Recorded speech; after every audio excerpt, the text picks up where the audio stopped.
Welcome to The Explainer. Today, we're diving into data from our primary intelligence source, HDIN Research, to pull back the curtain on the invisible giants that literally keep our world moving.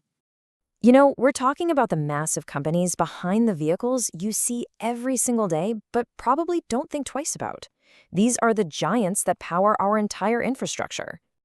I mean, from the tow trucks and snow plows, all the way to fire engines and critical military vehicles, these are the true workhorses of the modern world.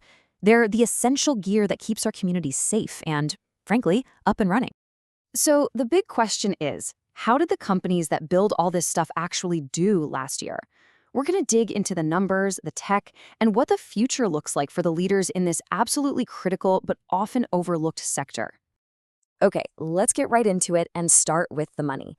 We'll look at the financial health of these companies to figure out who really came out on top in 2025 and what the key numbers tell us about the real story. Now, to really understand who's leading the pack, we have to look past just the sales figures. There's a key metric called the backlog to revenue ratio. Basically, it tells us how much future work a company has already lined up. It's a fantastic way to measure their stability. And here are the raw numbers for 3 of the key players as of the end of fiscal year 2025.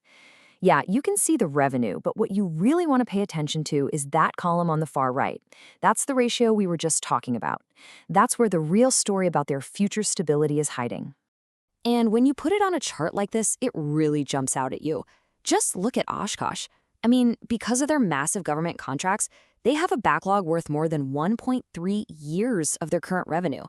That is a huge cushion against any market swings and shows just how stable they are compared to their peers. But backlog, it isn't the whole picture. 2025 was really a mixed bag across the board, and it created some clear winners and losers. You had Douglas Dynamics, whose sales jumped thanks to a heavy winter. Their focus on snow and ice equipment really paid off. And Rev Group's profits in this area just soared. But then, on the flip side, companies like Miller Industries and Busher Industries, they really faced some serious headwinds, everything from falling profits to declining orders. So, let's see how this all connects. We go from today's numbers to tomorrow's technology, which, let me tell you, is shaping up to be the next major battleground for this entire industry. You have some companies, like Oshkosh here, who are framing this huge technological shift as part of their core mission. For them, it's not just about building vehicles anymore. They see themselves as innovators for the very people who serve and protect all of us. And if you just look at how they describe themselves, you can see the strategic split happening in real time. On the left, Oshkosh flat out calls itself a technology-focused company. And on the right, you have Miller Industries, a global leader, focusing on what they do best: powerful, traditional, heavy-duty equipment.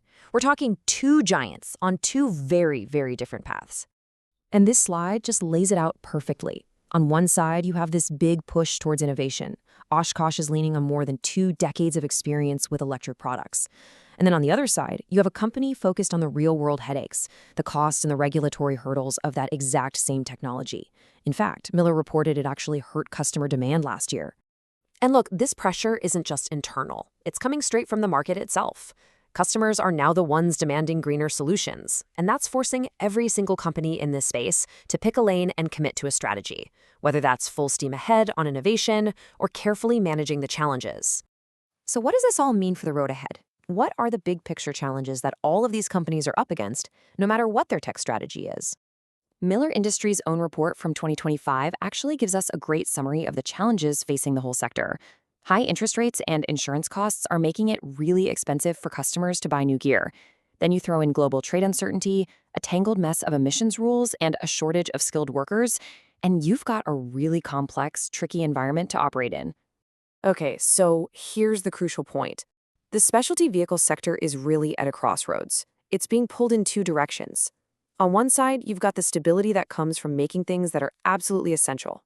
And on the other, you've got the huge disruption of new technology. Performance is starting to split, and the dividing line is all about strategy. Which, of course, leaves us with one final thought. As we look to the future, the biggest question is this: will it be defined by the tech-forward innovators betting big on electrification and autonomy, or by the established giants who are masterfully navigating the realities of today's market? The race is definitely on, and only time will tell which strategy will come out on top. That's all for this edition of The Explainer. Thanks for watching.